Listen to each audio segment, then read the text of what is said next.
ensemble, c'est du marketing. Non, non, non. Ça c'est pas top top. Bâche cochon. C'était vraiment la cata. C'est pas mauvais, c'est pas bon, c'est chimique.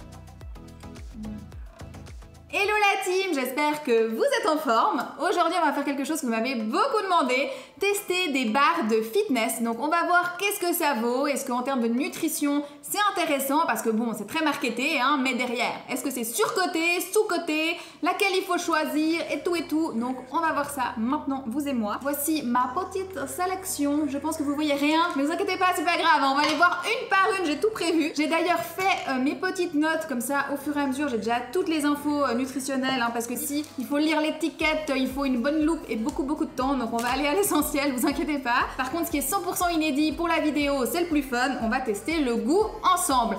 Et si c'est comme la dernière fois que j'ai fait ce type de vidéo, je suis quand même bien courageuse de revenir hein. D'ailleurs vous pouvez vous abonner rien que pour ça, hein, liker la vidéo, parce que la dernière fois il y avait quand même des petites surprises au niveau du goût hein. D'ailleurs je n'ai pas oublié le petit verre d'eau pour bien se nettoyer le palais au cas où. Bon, je suis prête, vous êtes prêts, allez on se lance.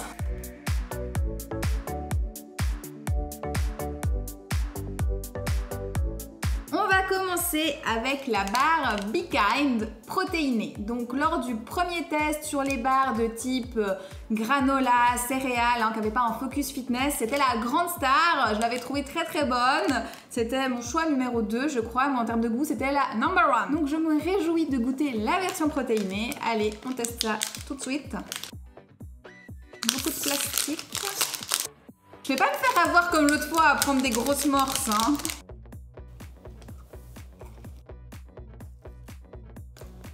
C'est pas aussi bon que l'autre, hein. C'est pas mauvais, c'est pas bon, c'est un peu sec moi je trouve. Quelque chose qu'on retrouve souvent je crois dans les barres un peu protéinées, c'est ce côté sec, je pense que c'est les protéines qui rajoutent, qui donnent ce goût un peu sec. Donc j'avais noté que ce qui avait fait le succès de la barre version non protéinée, c'était justement les ingrédients entiers. Et là c'est la même chose, donc amandes, cacahuètes, on a aussi des protéines d'origine végétale, donc ça c'est top. Il y a des fibres, ce qui est aussi positif, par contre beaucoup de sucre quand même. Et pas tant de protéines que ça, hein. 11,5 g de protéines pour une barre de 50 g, c'est pas énorme, mais vous le verrez au fur et à mesure de la vidéo. Là on est plutôt dans le bas au niveau de la fourchette protéines. Et puis ouais, ça il faut qu'on en parle, le prix 3,50 la barre. Franchement c'est cher, c'est très cher. Donc là ouais. En tout cas par rapport au goût, on est nettement en dessous de la version non protéinée. Mais bon, on n'est pas là pour comparer ça. Le goût, jusque là je vais dire sans plus. C'est pas genre je vais en racheter demain. Un petit peu d'eau, hein, on se nettoie le palais. J'aime bien faire ça, j'ai l'impression d'être dans Top Chef. On continue avec la barre de NU3. Donc je sais pas si vous connaissez ce type de produit, mais très certainement. NU3, il propose beaucoup de produits fitness. La gamme n'arrête pas de s'agrandir. Je préviens, c'est pas sponsor, hein. Pas du tout. Par contre, c'est vrai qu'il y a un produit que j'achète toujours chez eux et vous le voyez tout le temps dans mes vidéos, c'est le peanut butter. Ils en ont un qui vraiment vaut le détour, si jamais. Voilà, par contre la barre, je n'ai aucune idée, donc on va tester ça ensemble maintenant. J'ai pris Savor Salted Caramel. J'aime bien parce qu'ils trouvent toujours des goûts, on peut que avoir envie. Bon déjà ça fait vraiment grosse barre, hein. C'est costaud, vous dites là, ah ouais j'ai un bon truc quoi. J'aime bien sentir aussi. C'est nettement meilleur que l'autre. Je fais toujours attention parce que ce qui contient des protéines, souvent le petit goût vient après. Ce goût un peu poreux je trouve, mais là non, ils ont fait un joli travail. Ça ressemble un peu à... C'est pas les Twix, c'est pas les Snickers, peut-être les Lions, je crois qu'ils ressemblent un peu à ça, mais ça commence à venir, un petit truc protéiné même, c'est léger. Au niveau du goût, ok. Maintenant, au niveau de la nutri, qu'est-ce que ça donne hein? Tout d'abord, la barre, elle fait 55 grammes et elle a 18 grammes de protéines, donc on est déjà mieux qu'avant à ce niveau-là. Elle est un petit peu plus lourde, mais pas grand-chose. Elle est moins calorique, l'autre était quand même assez riche, bon forcément, comme elle avait des cacahuètes, des amandes, etc. Ils ont fait un gros effort sur le sucre, hein, 4,3 grammes de sucre, ce qui est beaucoup moins qu'avant parce qu'on avait 16 grammes de sucre. Hein. Par contre, à quel prix hein? Parce que c'est très transformé, on voit qu'il y a vraiment un gros travail au niveau industriel sur la confection de ce produit. Donc voilà, ça c'est pas top. Le produit c'est pas vegan hein, si jamais. Il y a du collagène dedans, c'est un produit qui est très utilisé tout ce qui est produit de muscu. Mais est-ce que vous savez comment c'est fabriqué ce collagène hein? Comme les bonbons, hein, c'est la peau des animaux, donc ça va être des élevages, vaches, cochons. Et ouais. Donc si ça vous choque pas, pas de souci, hein, mais voilà, certaines personnes ça peut les déranger. Moi je trouve que c'est très transformé. Il y a un avantage, c'est peu sucré, il y a des protéines, mais voilà. La spécial K protéiné. Donc si vous avez suivi le premier test en version non focus protéiné sur les barres, c'était vraiment la cata. Mais j'ai décidé que j'allais me laisser une chance à spécial K. Ma foi, ils ont sorti un autre produit, on teste, hein. On est fort ici. Alors bon, déjà, elle est beaucoup plus épaisse, moins cassante que l'autre, on va dire. C'est toujours beaucoup plus costaud quand c'est des protéines. On voit que ça s'effrite moins, hein. Ah bah ça n'a rien à voir avec les autres, hein. Au niveau du goût, c'est très bon. Alors, notre barre spécial K, elle fait 35 grammes. Donc c'est pas beaucoup, hein. Elle est beaucoup plus légère que les autres qui faisaient entre 50 et 55 grammes. Elle a 4,9 grammes de protéines, donc c'est pas beaucoup. Au 100 grammes, d'ailleurs, ça fait 14 grammes. Les autres, au 100 grammes, on avait 33 grammes de protéines dans la NU3. Et dans l'autre, on avait 23 grammes. Donc on a une grosse différence au niveau de la teneur en protéines. Pour un produit qui est censé être protéiné, c'est un peu space. Ensuite, beaucoup de sucre, 19 grammes de sucre au 100 grammes, donc c'est la plus sucrée pour l'instant. Le prix pas cher, 1,50 en tout cas par rapport aux autres. En termes de composition nutritionnelle, elle est nettement mieux que la version non protéinée. Et sinon, au niveau du goût aussi, peut-être surtout au niveau du goût. Par contre, on nous dit que c'est un produit protéiné, c'est quand même pour l'instant la moins protéinée de tous. Mais bon, on continue, on regarde avec les suivantes. On va s'attaquer à une star du fitness, c'est My Protein. Donc là, on n'est plus vraiment dans une barre, c'est carrément un brownie. Mais ça se vend au rayon des bars, je sais que c'est très en vogue, donc je me suis dit que ça variait un petit peu la sélection. Alors déjà, l'odeur là, ça sent très bon. Ils savent nous donner envie quand même. Ça c'est costaud, hein, c'est comme un gros carré là. Ouais, allez. C'est très chimique, hein. Non, on sent bien la protéine. Ça, moi, j'aime pas trop, c'est chimique.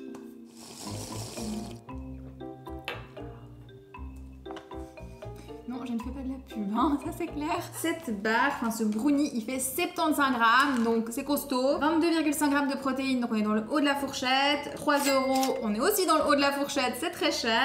Sinon, on a 1,6 g de fibres, c'est pas beaucoup. On a également pas beaucoup de sucre, ça c'est un peu plus positif. Les sources de protéines, ça va être du lait ajouté, de la glutamine. Et sinon, les ingrédients principaux, c'est protéines de lait, glycérine, flocons d'avoine. La glutamine, si jamais vous savez pas ce que c'est un acide aminé qui permet une meilleure synthèse des protéines. Donc ça, c'est intéressant pour lutter contre la fatigue et avoir une meilleure récupération. Sinon, la glycérine, qui est l'ingrédient numéro 2, qui est utilisé pour améliorer la texture. Donc ça, c'est pour donner justement l'onctuosité.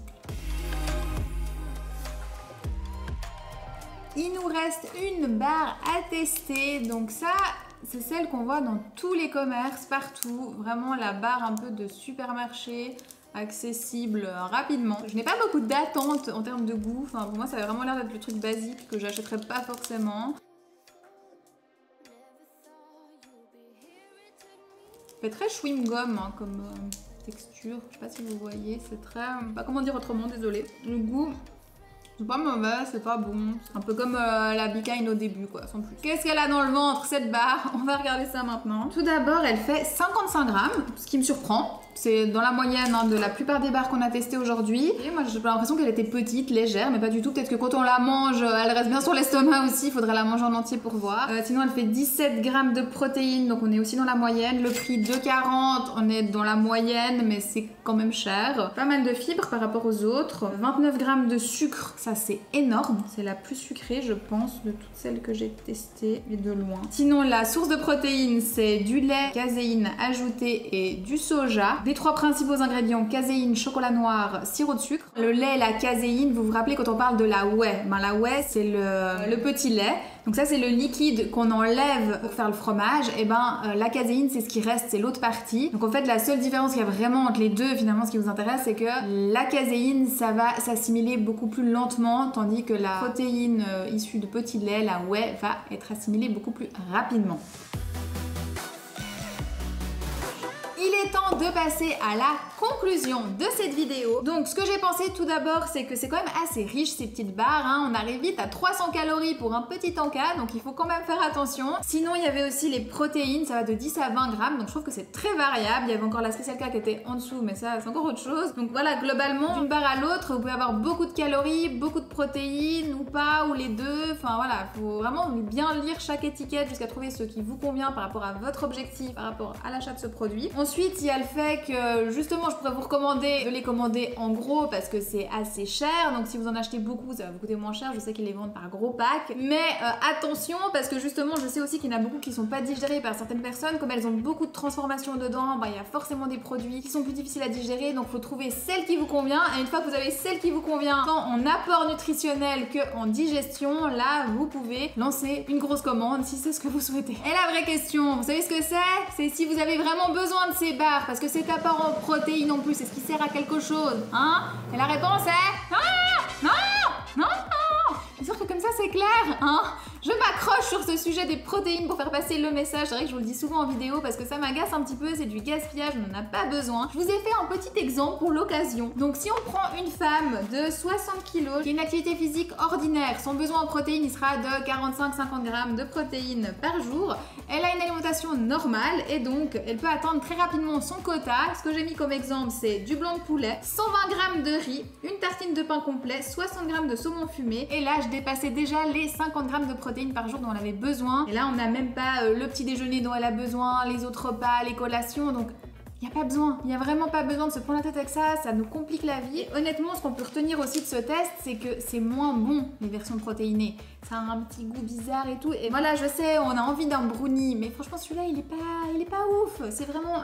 Moi, j'ai pas aimé, mais même si vous aimez un petit peu, je suis sûre que vous préférez fois 1000 le vrai brownie que vous avez cuisiné vous-même et on peut déjà le healthifier un petit peu. Je vous mets plein de recettes sur le blog, hein. Allez vous balader sur le blog, le lien est en description. Mais faites-vous plaisir, faites des choses que vous aimez, n'ayez pas peur de les manger, mais mangez-les pour ce qu'elles sont. Vous avez envie d'un brownie, vous mangez un brownie.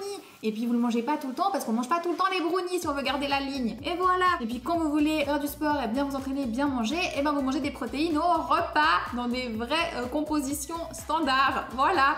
C'est mon avis, bien entendu, ça n'engage que moi, je vais pas vous donner d'ordre, hein, parce que je dis machin, mais c'est pas l'idée, vous avez compris. Pas besoin de ces barres. Maintenant, je sais que les rois de la musculation vont venir me dire oui, mais bon, nous on veut construire du muscle, il nous faut plus de protéines. Oui, mais de nouveau, il n'y a pas besoin d'aller chercher dans ce type de produit, il suffit d'adapter la répartition calorique, d'augmenter la proportion des protéines avec l'alimentation standard. Et sincèrement, combien d'heures vous passez dans la semaine à réellement soulever de la fonte, vraiment, hein? Calculez ça et vous me redites si vraiment vous pensez finalement qu'il vous faut autant de protéines en plus. Bref, conclusion de conclusion de conclusion, les protéines en barre ou en poudre, c'est du marketing. Allez, on répète tous ensemble, c'est du marketing. Voilà, comme ça c'est dit.